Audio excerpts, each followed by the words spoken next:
নমস্কাৰ মই পল আৰু আপোনালোকে চাই আছে ডিজিটেল আসাম আমি আলোচনা কৰি আছো সিটেট সোশ্যাল সায়েন্সৰ বিষয়ে আৰু আমি আলোচনা কৰি আছো এনসিইআৰটি টেক্সট বুক ক্লাস 7 ৰ আজি এই ভিডিঅ'ত আমি আলোচনা কৰিম চেপ্টাৰ নম্বৰ 3 আৰু হেতু হৈছে how the state government works chapter number 3 গতিকে যদি আপোনালোকে আগৰ ভিডিঅ'সমূহ এতিয়াও চোৱা নাই লিংক ডেসক্ৰিপচন বক্সত দিয়া আছে তাত গৈ আপোনালোকে আগৰ ভিডিঅ'সমূহ চাব পাৰিব গতিকে আৰম্ভ কৰিছো আজিৰ ভিডিঅ'তে গতিকে মূল পইণ্ট বিলাক আমি আলোচনা কৰিম আমি লাইন বাই লাইন নপঢ়ো মূল পইণ্ট বিলাকে আমি আলোচনা কৰিম কিছুমানে কমেন্ট কৰিছে আপোনালোকৰ মাজৰে কিছুমানে কমেন্ট কৰিছে যে ক্লাস 6 ৰ হিষ্ট্ৰি আৰু জিওগ্ৰাফি বিষয়ে আলোচনা কৰিব লাগে ডেফিনেটলি আমি কৰিম প্ৰথম আমি সোশ্যাল সায়েন্সৰ বিলাক আমি আলোচনা কৰিলম ক্লাস 8 লৈকে তাৰ পিছত আমি জিওগ্ৰাফি হিষ্ট্ৰি সকলো বিলাক আমি আলোচনা কৰিম গতিকে আৰম্ভ কৰিছো আজিৰ ভিডিঅ'টি তো আপোনালোকে প্ৰথম যেটো স্লাইড হেতুত চাব ইয়াতে আমি আলোচনা কৰিম কনস্টিটুৱেন্সি এণ্ড এমএলএ যে কনস্টিটুৱেন্সি কাক বোলে আৰু এমএলএ মানে কি আমি এই বিষয়ে অলৰেডি আমি জানো সকলোৱে জানো তো তথাপিও ইয়াত উল্লেখ কৰা আছে গতিকে আমি এই বিষয়ে আলোচনা কৰিব লাগিব তো in accordance with the population a state is divided into constituencies আমি সকলোৱে জানো যে পপুলেশন অনুযায়ী আমাৰ কনস্টিটুৱেন্সি বিলাকত ভাগ কৰা হয় মানে সমষ্টিত ভাগ কৰা হয় যিমান পপুলেশন হ'ব সেই এৰিয়াটোত সিমানে বেছি আমাৰ কি হয় কনস্টিটুৱেন্সি হয় বা সমষ্টি হয় গতিকে পপুলেশনৰ ওপৰত বেস কৰি হে কনস্টিটুৱেন্সি বিলাক কৰা হয় এটো এটা কোৱেশ্চন হ'ব পাৰে যে কিহৰ ওপৰত বেস কৰি কনস্টিটুৱেন্সি কৰা হয় তো এটো হ'ব পপুলেশনৰ ওপৰত মোৰ পপুলেশন মানে মোৰ কনস্টিটুৱেন্সি তো এতিয়া আমি আলোচনা কৰিব লাগিব এমএলএ কাক বোলে এমএলএ মানে আমি সকলোৱে জানো যে member of the legislative assembly গতিকে মেম্বাৰ অফ লেজিসলেটিভ এছেম্বলি কি বুলি কোৱা হয় এমএলএ বুলি কোৱা হয় তো is the person affiliated to a political party or independent who represents a constituency an area the constituency মানে হৈছে এটা এৰিয়াক বুজোৱা হয় তো এই এৰিয়াটোৰ এজন ৰিপ্ৰেজেন্টেটিভ হ'ব তেওঁ এজন পলিটিক্যাল পাৰ্টিৰ পৰাও বিলংস কৰিব পাৰে বা তেওঁ ইন্ডিপেন্ডেন্ট হ'ব পাৰে নিৰ্দলীয় হ'ব পাৰে গতিকে তেওঁ কি কৰিব সেই এৰিয়াটোৰ বা সেই কনস্টিটুৱেন্সিটোৰ কি হ'ব তো ৰিপ্ৰেজেন্ট কৰিব গতিকে তেওঁ কি বুলি কওঁ আমি এমএলএ বুলি কওঁ তো তেওঁ কি কৰিব তেওঁ ইলেক্টেড মেম্বাৰ আমি জেনেৰেল যেটো পাব্লিক আমি জেনেৰেল পাব্লিকে তেওঁ ইলেক্ট কৰিম নিৰ্বাচিত কৰিম আমাৰ ইলেকশ্যন আহি আছে আপোনালোক সকলোৱে এইবিলাক কথা জানে মই বেছি ডিটেইলছত ক'ব ডেফিনেটলি নালাগিব তো ইয়াত উল্লেখ কৰা আছে specific area is called a constituency all the adults above 18 years of age are the voters গতিকে 18 বছৰ ওপৰৰ এই গোটেইবিলাক হৈছে ভোটাৰ্স আমি আগৰ ভিডিঅটো আলোচনা কৰিছিলো they vote for the candidates of their choice গতিকে তেওঁলোকৰ পছন্দ অনুযায়ী এই ভোটাৰ্স সকলে কি কৰিব ভোট দিব so the person who gets the maximum number of votes is declared elected গতিকে যিয়ে বেছি ভোট পাব তেওঁ কি হ'ব ইলেক্টেড হ'ব তেওঁ নিৰ্বাচিত হ'ব তেওঁ এজন এমএলএ হ'ব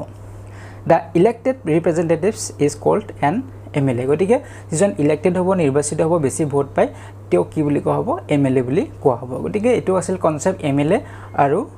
কনস্টিটুৱেন্সি এতিয়া আমি নেক্সট স্লাইডলৈকে আহিছো নেক্সট স্লাইডত কি আছে এমএলএছ বিকাম মিনিষ্টাৰ যে এমএলএ বিলাকৰ মাজৰ পৰা কি হয় মিনিষ্টাৰো হয় গতিকে এটো কেনে ধৰণে হয় তো the party which gets the majority votes in the general elections forms the government গতিকে যি সকলে মেজৰিটি পায় যি সকলে যেটো পাৰ্টি সকলে মেজৰিটি পাব তেওঁলোকৰ বেছি পাৰ্টি জয়ী হ'ব তেওঁলোকে কি কৰে চৰকাৰ গঠন কৰে এই বিষয়টো আমি সকলোৱে জানো so as per constitutional norms the ruling party elects its leader as the chief minister of the respective state গতিকে এই যিজন ruling party যি সকলৰ বেছি পাৰ্টি জয়ী হৈছে তেওঁলোকে chief minister জন সিলেক্ট কৰিব গতিকে সেই এমএলএ বিলাকৰ মাজৰ পৰা এজন কি কৰিব chief minister তেওঁলোকে নিৰ্বাচিত কৰিব so upon the election of the chief minister he or she constitutes a cabinet with member of his or her party included গতিকে এই চিফ মিনিষ্টাৰ জন সিলেক্ট হোৱাৰ পিছত নিৰ্বাচিত হোৱাৰ পিছত কি কৰা হ'ব কেবিনেট এখন বনোৱা হ'ব সেই মেম্বাৰছ বিলাক তেওঁলোকৰ পাৰ্টিৰ মেম্বাৰছ বিলাকৰ লগত লগ হৈ আলোচনা কৰি তেওঁলোকে কেবিনেট সৃষ্টি কৰিব বা কেবিনেট গঠন কৰিব so this is done in consultation with the governor of the state গতিকে ৰাজ্যখনৰ জন গভৰ্ণৰ থাকিব জন ৰাজ্যপাল থাকিব তেওঁৰ লগত কনসাল্ট কৰিব তেওঁৰ লগত আলোচনা কৰি এই কামখিনি কৰা হয় once the MLAs are ordained as a ministers through the formation of cabinet they are allotted portfolios such as health law education etc গতিকে যেতিয়া সেই এমএলএ বিলাকৰ পৰা তেওঁলোক কিছুমানক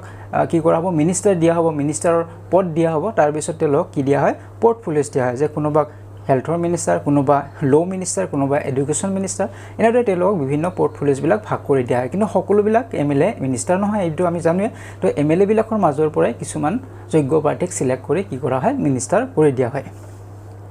so thus they become responsible for the portfolio allotted to him or her গতিকে তেওঁলোক যি পৰ্টফলিও দিছে যেটো ডিপাৰ্টমেন্ট দিছে সেই ডিপাৰ্টমেন্টটো তেওঁলোকৰ চোৱাচিতা কৰাৰ দায়িত্ব থাকিব ৰেসপন্সিবিলিটি তেওঁলোকৰ থাকিব ঠিক আছে এটো হৈছে এমএলএৰ পৰা কেন্দ্ৰৰ মিনিষ্টাৰ হয় তাৰ যেটো প্ৰসেস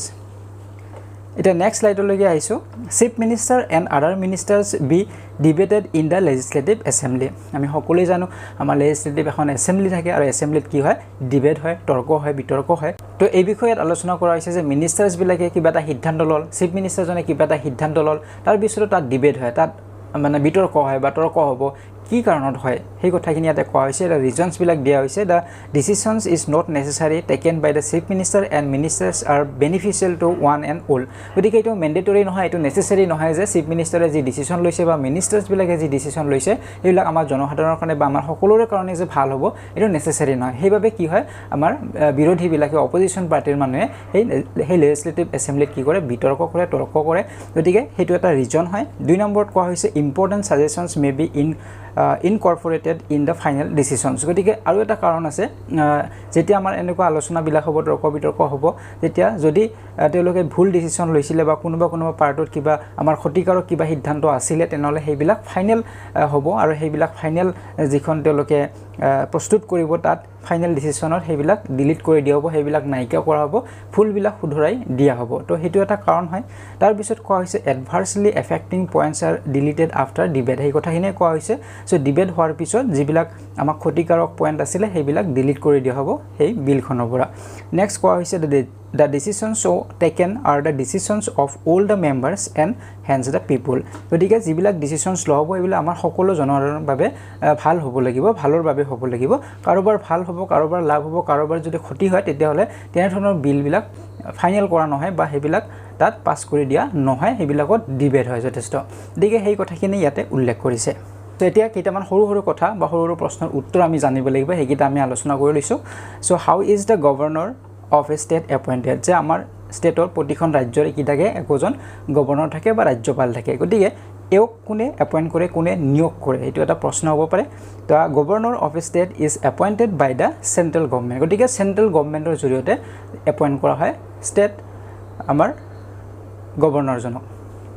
নেক্সট পইণ্টত কোৱা হৈছে how will you define a legislative assembly so legislative assembly মানে কি তাৰ অৰ্থটো বা ডেফিনিশনটো the legislative assembly is a place where all the MLAs from the ruling party as well as the opposition meet to discuss various things গতিকে তাত MLAs বিলাক থাকিব সেই legislative assembly আৰু হেতেও হয়তো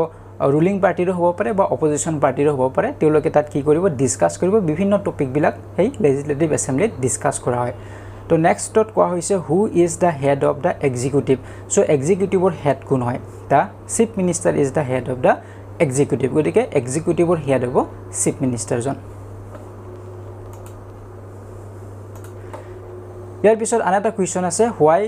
আৰ প্ৰেছ কনফাৰেন্স অৰ্গানাইজ আমি প্ৰায় দেখা পাই থাকো প্ৰেছ কনফাৰেন্স হৈ থাকে আমাৰ টেলিভিছনত আহি থাকে প্ৰেছ কনফাৰেন্স তো এটো কিয় অৰ্গানাইজ কৰা হয় ইয়াৰ কাৰণটো কি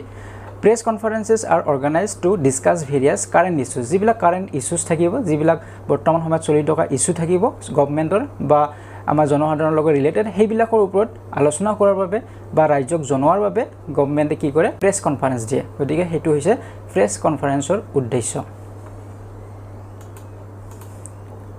এতিয়া এটা এক্সট্ৰা কিছু কথা আমি জানিব লাগিব যেহেতু ইয়াত এমএলএৰ কথা উল্লেখ কৰা আছে গতিকে আমি এক্সট্ৰা কিছু কথা আমি ইয়াতে জানিব লাগিব যে এমএলএৰ এলিজিবিলিটিৰ ওপৰত আমি কিছু কথা জানি থোৱাটো ভাল যে এমএলএ এজন হ'ব লাগিলে কি এলিজিবিলিটি ক্ৰাইটেৰিয়া ফুলফিল কৰিব লাগে সো প্ৰথমটো হৈছে should B a citizen of India যে ভাৰতবৰ্ষৰ এজন নাগৰিক হ'ব লাগিব এটোটো আমি সকলোৱে জানো দ্বিতীয়টো হৈছে should not be less than 25 years old গতিকে তো 25 বছৰকে সৰু হ'ব না লাগিব তোৰ বয়স 25 ৰ ওপৰত হ'ব লাগিব 25 বছৰ হ'ব লাগিব 25 তকৈ কম হ'ব না লাগিব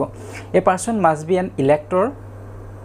for any legislative assembly যিকোনো legislative assembly তেও কি হ'ব লাগিব এজন ইলেক্টৰ হ'ব লাগিব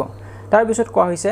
a person must not hold any office of profit under the government of India গতিকে তো ভাৰত চৰকাৰৰ দ্বাৰা যিকোনো চাকৰিয়াল হ'ব না লাগিব নেক্সট পইণ্টত কোৱা হৈছে person must be a sound mind তেওঁৰ মাইন্ড সাউন্ড হ'ব লাগিব সুস্থ মনৰ তেওঁ হ'ব লাগিব নেক্সটত কোৱা হৈছে according to the representation of the people act 1951 a person cannot remain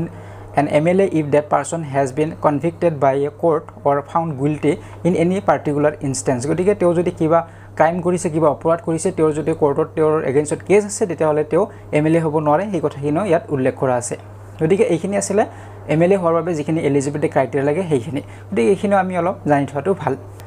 তো এইখিনি আছিলে ইয়াতে হাউ দ্য ষ্টেট গভৰ্ণমেণ্ট ৱৰ্ক যে ষ্টেট গভৰ্ণমেণ্ট এখন ৰাজ্যিক চৰকাৰ এখন কেনেদৰে চলে এনেধৰণে চলা হয় গতিকে আমি আগত পাইছিলোঁ ক্লাছ 6ৰ চেপ্টাৰত যে তিনিটা লেভেলত এখন গভৰ্ণমেণ্টে কাম কৰে এটা হৈছে লোকেল লেভেল আনটো হৈছে ষ্টেট লেভেল আৰু তৃতীয়টো হৈছে নেশ্যনেল লেভেল গতিকে আজি আমি ষ্টেট লেভেলৰ কেনেধৰণৰ কাম গভৰ্ণমেণ্টে কৰে কেনেদৰে চৰকাৰ গঠন কৰে এইবিলাক বিষয়ে আমি আলোচনা কৰিলোঁ তো এই ভিডিঅ'টি ইমানেই আছিলে যদি ভিডিঅ'টি ভাল লাগিছে লাইক আৰু শ্বেয়াৰ কৰিব যদি এতিয়াও চেনেলটি ছাবস্ক্ৰাইব কৰা নাই তেনেহ'লে চেনেলটি ছাবস্ক্ৰাইব কৰক